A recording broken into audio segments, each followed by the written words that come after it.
कैसा ये इश्क है।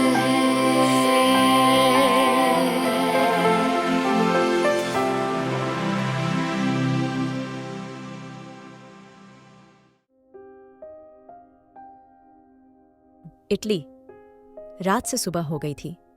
अभी तक रिवांश हॉस्पिटल के बाहर बैठा था। उसकी आंखें लाल हो गई थीं। चेहरे पे अजीब सी खामोशी थी। निवान बार बार उसको देख रहा था, लेकिन रिवांश ने कोई जवाब नहीं दिया था। ये बात तय थी। रिवांश शेखावत ऐसे तो शांत बैठने वालों में से नहीं था। तो फिर ये सब कैसे? रिवांश को ऐसे देख के निवान धीरे से बोला, मुझे लगता है हमें घर चलना चाहिए। वैसे भी रूहानी अब ठीक है। पाइथन ने उसको ब्लड दे दिया था। पूरी रात जगई। हमें यहां बैठे बैठे हम लोग सर्दी से यही जम चुके हैं रिवांश। और अगर थोड़ी देर और हम ऐसे ही बैठे तो शायद मीडिया भी यहां ना आ जाए। एंड आई थिंक अंकल भी आ गए होंगे। निवान की बात पे रिवांश गहरी सांस लेकर बोला, रूहानी, मुझे रूहानी को देखना है। रिवांश की बात पे निवान हैरानी से बोली, दिमाग खराब हो गया तेरा भाई। तू रूहानी से कैसे मिलेगा? तू अच्छे से जानता है पायथन ने उसको देखने तक से मना कर दिया, और तू उससे मिलना चाहता है। और वैसे भी तू बहुत अच्छे से जानता है हम जैसे लोगों में जुबान चलती है। अगर एक बार कुछ कहा जाए तो उसको निभाना होता है। निवान की बात सुन के रिवांश गुस्से से उसका कॉलर पकड़ते हुए बोला, वो मेरी बीवी है वो मेरी। और ये घटिया बातें मुझे उससे मिलने से नहीं रोक सकती। सुनाई दिया तुझे? रिवांश की बात सुन के निवान गहरी सांस लेकर बोला, वो तेरी बीवी तब भी थी जब तू उसके प्यार को नहीं सुनता था। वो तेरी बीवी तब भी थी जब तू उसको इग्नोर करता था। और अभी कल ही तूने मुझसे कहा था तू जिस वजह से इटली आया था वो वजह पूरी हो गई है। तो अब मुझे नहीं लगता तुझे इस बारे में कुछ सोचना चाहिए। तू और रूहानी एक दूसरे के लिए हो है नहीं। और अब राव्या, भाई मैं श्योर हूं तू राव्या से भी प्यार नहीं करता। फिर तू उसको किडनैप क्यों करवाता? राव्या की बात पे रिवांश खामोश हो गया था। उसने एक बार अपने आसपास देखा और हॉस्पिटल के अंदर चला गया था। निवान उसके पीछे पीछे था, लेकिन जैसे ही रिवांश अंदर की तरफ बढ़ा, अचानक से किसी ने उसको वहीं रोक लिया था। जैसे ही रिवांश ने नजरें ऊपर उठाई, उसकी नजरें गार्ड से जा मिली थीं। रिवांश ने उस गार्ड का हाथ पकड़ा और उसको मोड़ते हुए नफरत से बोला, जिन हाथों से तूने रिवांश शेखावत को छुआ है, कहीं ऐसा ना हो ये हाथ तेरी बॉडी से अलग करने में मुझे वक्त ना लगे। इतना कहे कि रिवांश ने झटके से उस गार्ड को धकेल लिया था। तभी अचानक पाइथन रिवांश के सामने आते हुए बोला, ओह, तो लगता है तुम बहुत जल्दी भूल गए रिवांश। जैसे ही पाइथन ने यह कहा था, रिवांश गुस्से से बोला, मुझे रूहानी को देखना है। मेरी यहां से जाने की बात हुई थी, उसको ना देखने की नहीं। इसलिए अपनी बकवास बंद कर और मेरे सामने से हट। रिवांश की बात सुन के पाइथन गुस्से से बोला, मैंने कहा तू आज से बाद रूहानी से कभी नहीं मिलेगा, कभी भी नहीं। और ये बात में जितना अच्छा से तू समझ ले काफी है, क्योंकि रूहानी आज से ना तेरी बीवी लगती ना कुछ और। पाइथन की बात पे रिवांश कुछ कहना चाहता था, लेकिन अचानक ही किसी की गहरी आवाज उनके कानों में पड़ी थी। रिवांश ने जैसे ही पीछे देखा तो हया और रुद्राक्ष दोनों नफरत से उसको देख रहे थे। रिवांश पे कोई असर नहीं था। वो धीरे से बोला, डेड। रिवांश की बात पे रुद्राक्ष गहरी आवाज में बोला, क्या कर रहे हो तुम यहां? रुद्राक्ष की बात सुन के रिवांश की मुट्ठियां कस गई थीं। वो अच्छे से जाता था। इन सब के पीछे उसके एवन डेड थे।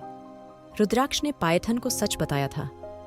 रुद्राक्ष ने पायथन से वो सब बोलने को कहा था, लेकिन रुद्राक्ष ऐसा क्यों कर रहा था? रिवांश उलझा हुआ था जब अगले ही पल किसी के नाजुक हाथों का निशान उसके चेहरे पे आ गया था। रिवांश ने कस के अपनी आंखें बंद कर ली थीं, क्योंकि उसके हाथ उठाने वाली और कोई नहीं, उसकी अपनी मां ही थी। हया गुस्से से बोली, शर्म आती है मुझे तुम पे रिवांश, शर्म आती है। तुम मेरे ही बेटे हो। यकीन नहीं होता आज तुम्हारी वजह से रूहानी का ये हाल है। मुझे तुम्हें अपना बेटा कहने में शर्म आती है। रिवांश सर झुकाए खड़ा था, जबकि इस बार उसकी गलती नहीं थी। वो इस 1 महीने रूहानी के साथ रहा था, लेकिन उसने रूहानी को हर वो चीज दी थी जो उसकी जिम्मेदारी थी, और खुद को दूर रख के भी वो रूहानी को प्रोटेक्ट कर रहा था। लेकिन उसने अब तक रूहानी के साथ कोई बदतमीजी नहीं करी थी, और जो रूहानी चाहती थी वो रूहानी को रिवांश दे ही नहीं सकता था, क्योंकि रूहानी की मासूमियत उसके लिए नहीं बनी थी। वो अच्छे से जानता था। रिवांश गहरी सांस लेकर बोला, मॉम।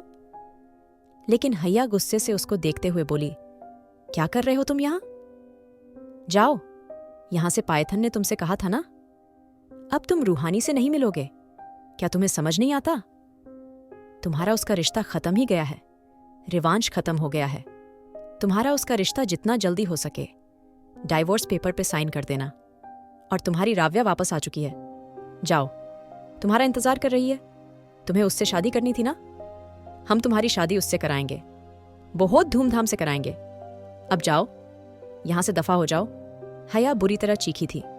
तभी रुद्राक्ष उसका हाथ पकड़ते हुए बोला, हया, शांत रहो। तुम रूहानी से मिलो, मैं अभी आता हूं। इतना कह के रुद्राक्ष रिवांश को देख के बाहर निकल गया था। रिवांश कुछ देर हया को देखने के बाद रुद्राक्ष के पीछे चला गया था। रुद्राक्ष इटली की ठंडी हवा के बीच खड़ा था। उसके चेहरे के कोई भी एक्सप्रेशन नहीं था। रुद्राक्ष बगैर रिवांश की ओर देखे बोला, राव्या की किडनैपिंग के पीछे तुम्हारा हाथ था ना? रुद्राक्ष की बात पे रिवांश धीरे से बोला, और ये बात आप जानते थे। रिवांश की बात शनेक रुद्राक्ष धीरे से बोला, तो अब उसको आजाद करने का क्या मतलब था? रुद्राक्ष की ठंडी आवाज से रिवांश अपनी पैंट की पॉकेट में हाथ डालते हुए बोला, कुछ पुराने हिसाब चुकता करने थे। रिवांश को ऐसे देख के रुद्राक्ष उसको अपनी तरफ मोड़ते हुए बोला, तो वो हिसाब उस कैदखाने में भी पूरे हो सकते थे। उसको आजाद क्यों किया तुमने? रिवांश फिर से नजरें चुराते हुए बोला, क्योंकि मुझे वो नहीं मिल रहा था जो मुझे चाहिए था। मैं उसको तड़पता हुए देखना चाहता था, जो उस कैदखाने में नहीं हो रहा था। मैं उसके सामने नहीं आ सकता था। रिवांश की बात सुन के रुद्राक्ष गुस्से से बोला, क्या तुम्हें पता था जब राव्या शादी से जाएगी तो रूहानी उसकी जगह तुम्हारी बीवी बनेगी? रुद्राक्ष की बात के रिवांश ठंडी सांस लेते हुए बोला, नहीं, कभी नहीं। मैंने कभी रूहानी को उस नजर से देखा ही नहीं था।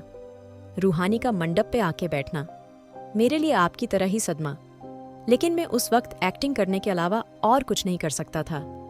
रुद्राक्ष गुस्से से बोला, तो तुम शादी छोड़ के जा सकते थे? रुद्राक्ष की बात पे रिवांश गुस्से से बोला, कैसे डैड? मैं राव्या अग्रवाल को बेइज्जत करना चाहता था, लेकिन उल्टा हमारे परिवार की इंसल्ट होती तो मैं ये सब कैसे होने दे सकता था? रिवांश की बात पे रुद्राक्ष धीरे से बोला, तुमने जो उस रात रूहानी के साथ किया और कई दिन तक किया, इसके पीछे की वजह? रुद्राक्ष की बात पे रिवांश सिगरेट सुलगाते हुए बोला, क्योंकि जैसा राव्या ने बताया था, मैं जानता था रूहानी वैसी है। मैंने खुद उसको कई बार ऐसी जगह पे देखा था जहां उसके होने का कोई मतलब नहीं था। और फिर ऐसी लड़की जब मेरी बीवी बनेगी तो मैं उस पर प्यार नहीं लुटाता।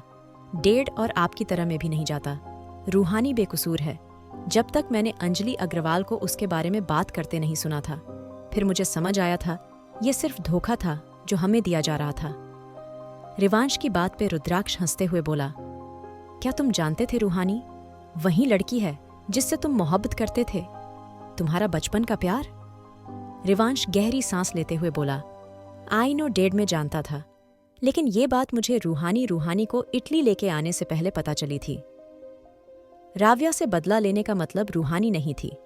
रुद्राक्ष गुस्से से बोला, रिवांश आज पहली बार में कुछ समझ नहीं पा रहा, वो भी अपने बेटे के सामने। कंफ्यूज हो गया हूं मैं। रुद्राक्ष की बात सुन के रिवांश गहरी सांस लेकर बोला, आप कभी समझ भी नहीं पाएंगे। डैड, बेहतर होगा आप मेरी जिंदगी में ना आए। रुद्राक्ष रिवांश की आंखों में देखते हुए, क्यों? रूहानी, तुम्हारी मोहब्बत थी, तुम्हारी बचपन की मोहब्बत, ये जानने के बाद भी तुम रूहानी को खुद से दूर करते रहे रिवांश। और आज वो तुम्हारी वजह से उस जगह है जहां उसको नहीं होना चाहिए था। इसलिए मेरा ये फैसला गलत नहीं, डाइवोर्स पेपर मिल जाएंगे। रिवांश शेखावत, उस पे साइन कर देना तुम्हारे लिए अच्छा होगा। और रही बात राव्या की, उससे बदला लो, उससे शादी करो और उससे प्यार करो, ये तुम्हारे ऊपर है, लेकिन रूहानी को भूल जाओ। जैसे ही रुद्राक्ष ने यह कहा था, रिवांश गहरी सांस लेकर बोला, कभी नहीं डैड, दुनिया में ऐसी कोई ताकत नहीं है जो मेरा और रूहानी का डाइवोर्स करा सके, इसलिए खुद को परेशान मत करिए। रिवांश की बात पे रुद्राक्ष हंसते हुए बोला, अच्छा, कोई बात नहीं, मैं तुम्हें चैलेंज करता हूं। रिवांश पायथन तो दूर है, मैं खुद तुम्हें रूहानी से मिलने नहीं दूंगा। तुम तड़प जाओगे उसको देखने तक के लिए। तुम्हारा बचपन का प्यार जवानी में आकर खत्म हो गया। फिर ये प्यार नहीं, सिर्फ अट्रैक्शन थी जो तुम्हें उस वक्त रूहानी से हुई थी।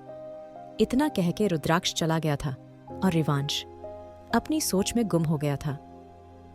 आखिर क्यों करना चाहता था रिवांश राव्या से शादी? किस बात का बदला लेना चाहता है रिवांश राव्या से? जानने के लिए सुनिए married to cold hearted billionaire. और अगर एपिसोड पसंद आया तो लाइक, शेयर और सब्सक्राइब करना ना भूलें।